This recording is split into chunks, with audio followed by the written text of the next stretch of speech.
Sveiki, mano rankose yra Tiens kompanijos dantų pasta ir aš norėčiau pasakyti, kodėl jūs ją turėtumėt naudoti. Pirmiausia, todėl, kad jinai yra be fluoro. Antras dalykas, jos sudėtyje yra mėtų ekstrakto ir tai suteikia labai tokį gaivų kvapą. Trečias dalykas, jinai labai lengvai pašalina dantų apnašas, dantų akmenis. Ketvirtas dalykas,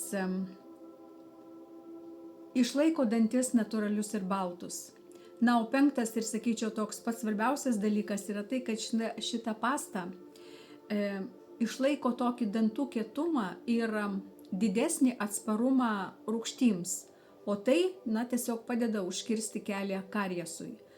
Jinai yra pakankamai didelė, yra 135 gramai šitos pastos, tikrai užteks ilgam, jeigu ir visa šeima naudos.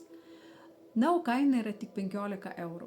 Taigi, kam jau turėčiau pakuoti ir išsiųsti, komentuokit ir bus padaryta.